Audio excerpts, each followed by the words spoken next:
Well, I could tell you a little bit about the regulation of aggression. One of the things I studied, especially when I was in Montreal, was the development of antisocial behavior in children and in adolescence. And antisocial children, so they tend to be aggressive. Antisocial children tend to turn into antisocial. There's conduct disorder, technically speaking. Conduct disordered children tend to turn into conduct disordered adolescents, and then they tend to turn into antisocial and criminal adults. And so I can tell you a little bit about how that progresses, I think, because it's quite interesting, and it isn't what people generally think. So the first thing is, if you want to be criminal, the best way to do it is to be really low in agreeableness and really low in conscientiousness. Because low in agreeableness means things are for me and not for you, and you're not going to get me to do a damn thing that I don't want to do, and I'll stand my ground. And low in conscientiousness means you can do all the work, and I'll sit back and take the benefits. And so if you have someone who's really disagreeable and really unconscientious, you have someone who's starting to border on psychopath. And if you add high intelligence and high emotional stability to that, then you have someone who won't work but will reap the benefits, who doesn't give a damn about you, who's assertive as hell, and who's smart. And a person like that's also going to be charismatic, because extroverted, disagreeable people are kind of narcissistic, but they'll put themselves forward strongly, and if they don't show any signs of fear, that also indicates that they're confident, and it's easy for people to confuse that with competence. And that's how psychopaths get away with what they're doing, although they have to move from person to person because their reputation will track them. So anyways, back to the development of aggression in children, the development of criminality in adults. Here's how it seems to work, at least in part. It's more complicated than this, but I'll put in some of the sociological elements as well. So if you take children and you group them together in in groups defined by age, so let's say you have 32-year-olds, 33-year-olds, 34-year-olds, all the way up to 18. And then you watch them interact, and you code their behavior for kicking, biting, fighting, and property theft, then what you'll find is that the 2-year-olds are by far the most aggressive of the lot. So that's pretty interesting, you know, because you think, well, children are naturally peaceful, and if they're aggressive, it's because they learn it. It's like, no, that's true for a small minority of children. But there's a substantial number of children who are aggressive at 2 by nature. Most of them are male. Now that doesn't mean most children are like that, because they're not. Even if you look at 2-year-olds, who are the most aggressive human beings, most 2-year-olds aren't aggressive, but some of them are. And most of those are male. Okay, so then let's say you identify this cohort of aggressive 2-year-olds, and you track them across time.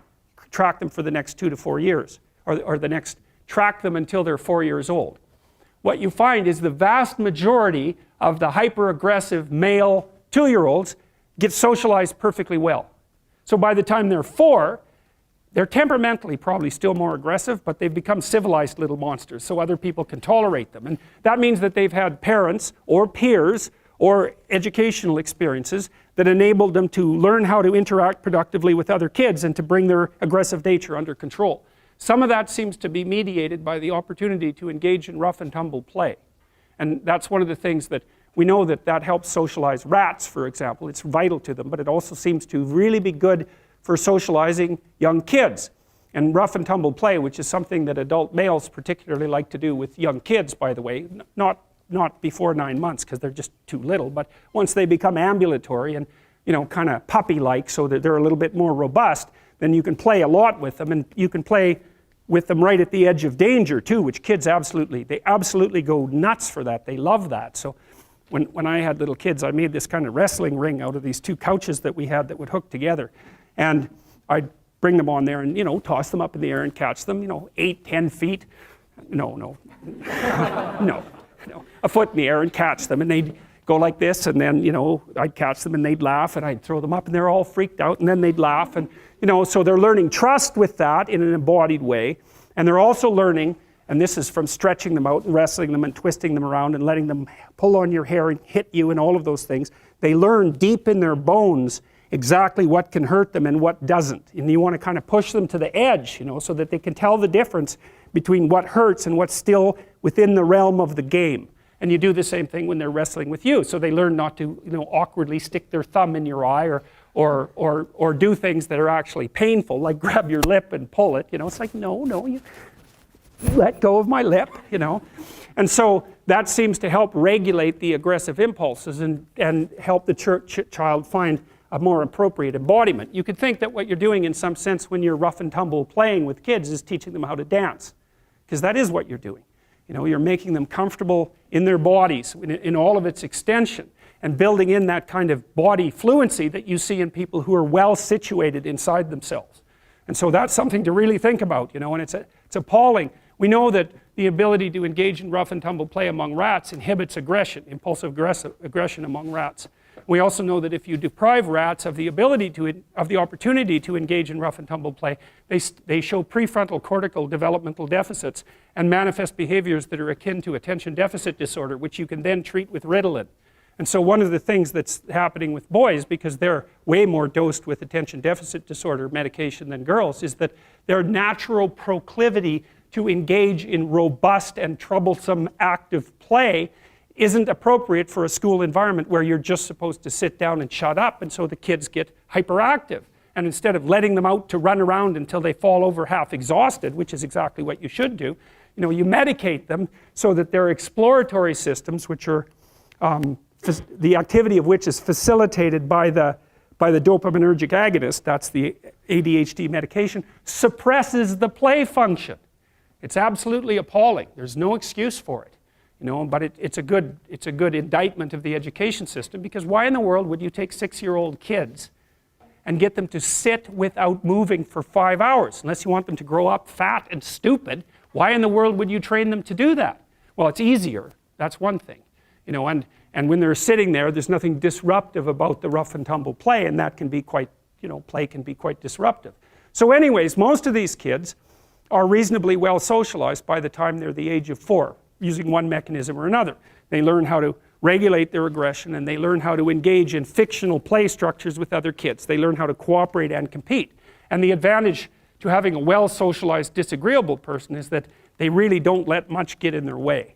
So if you can get a kid who's disagreeable socialized, that person can be quite the creature, you know, because they're very forward moving in their nature and very difficult to stop. But if you don't get them successfully domesticated, tamed, roughly speaking, by the time they're 4, their peers reject them. And that's a big problem, because your job as a parent is to make your child socially desirable by the age of 4. Like you want to burn that into your brain, because people don't know that. That's your job. And here's why. It's easy if you think about it carefully. So you imagine you've got a 3-year-old child, so sort of halfway through that initial period of socialization, and you take that child out in public. Okay, what do you want for the child? Who cares about you? What do you want for the child? You want the child to be able to interact with other children and adults so that the children are welcoming and smile and want to play with him or her, and so the adults are happy to see the child and treat him or her properly. And if your child's a horrible little monster because you're afraid of disciplining them, or you don't know how to do that properly, then what they're going to do is they're going to experience nothing but rejection from other children and false smiles from other parents and adults. And so then you're throwing the child out there into a world where every single face that they see is either hostile or lying. And that's not something that's going to be particularly conducive to the mental health or the well-being of your child. If your child can learn a couple simple rules of behavior, like don't interrupt adults when they're talking too much, and pay attention, and try not to hit the other kids over the head with the truck any more than is absolutely necessary, then, and share and play properly, then when they meet other kids, the kids are going to try out a few little play routines on them, and that's going to go well, and then they're going to go off and socialize each other for the rest of their lives. Because that's what happens, is that from 4 years old onwards, the primary socialization with children takes place among other children. And so if the kids don't get in on that early, they don't move into that developmental spiral upwards, and they're left behind.